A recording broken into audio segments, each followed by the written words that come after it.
Aruba, known as the One Happy Island to the millions of visitors each year looking for an escape to luxurious resorts on white sand beaches and crystal clear ocean waves. However, since COVID-19, a spike in local uprisings and unhappiness with the tourism industry has been observed.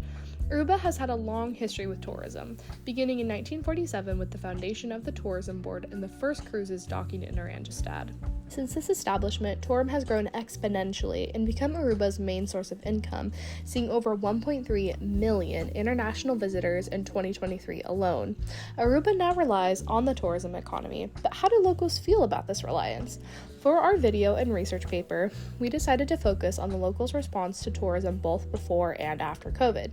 To begin, we asked several locals what their opinion was on tourism before the COVID-19 pandemic. I always found that we were always overdeveloped as a country, not in the sense of infrastructure, sewage, and those kind of stuff, but more in the sense that we're always complying to what the tourists want.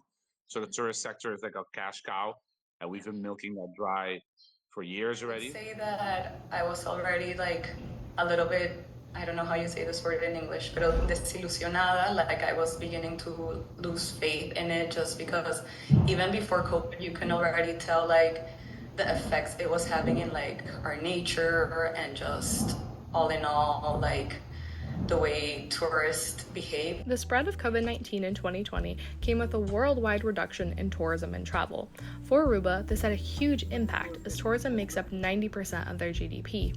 The island came to a standstill, and this brief break from visitation allowed for locals to reflect on tourism in Aruba. During COVID, what you saw was that there was a moment for the Aruban population to reflect on the impacts of tourism on their lives, because with the absence of tourism, there was all of a sudden a refound connection with nature, with the impacts of tourism, etc.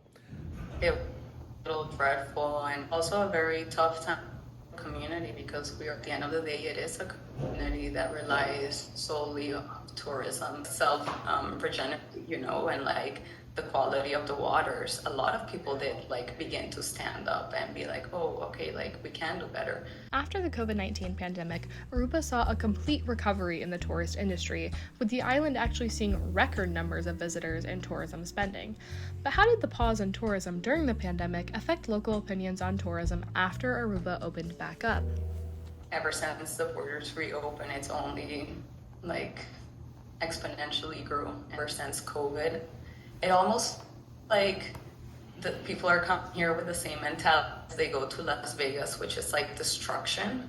I feel like there's no respect for the land from like the tourists, and that's not something we used to see before that much. Our trees are suffering, our biodiversity is suffering, everything's suffering because we don't hold people accountable that should be held accountable. And these are mostly the hotels. Because they are 90% of the GDP. So the facility has been overcapacitated for 30 years. Our landfill has been overcapacitated for 30 years. So these things are slowly adding up. And people are finally like, wait a minute, we should start focusing on these topics more. This change in opinion has led to more discussion surrounding the future and impacts of tourism. Some locals even hope for sustainable tourism, a type of tourism that takes into account its effect on the environment, society, and the economy. But is sustainable tourism even possible?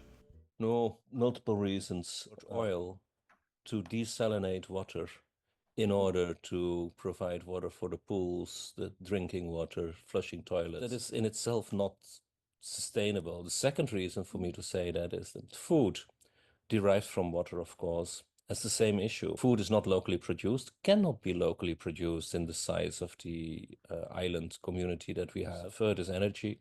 Fourth is land. That doesn't mean that you cannot be as sustainable as possible. Well, I don't believe it's a thing called sustainable tourism. As soon as you do anything, you've affected the environment. An impact could be a positive or negative word. But if you're building a hotel, it's going to be negative. Let's reduce the impact or the negative impacts as opposed to be sustainable. Although local opinions on sustainable tourism vary, one thing is true. Change in the tourism industry is absolutely necessary in order to preserve the beautiful island of Aruba.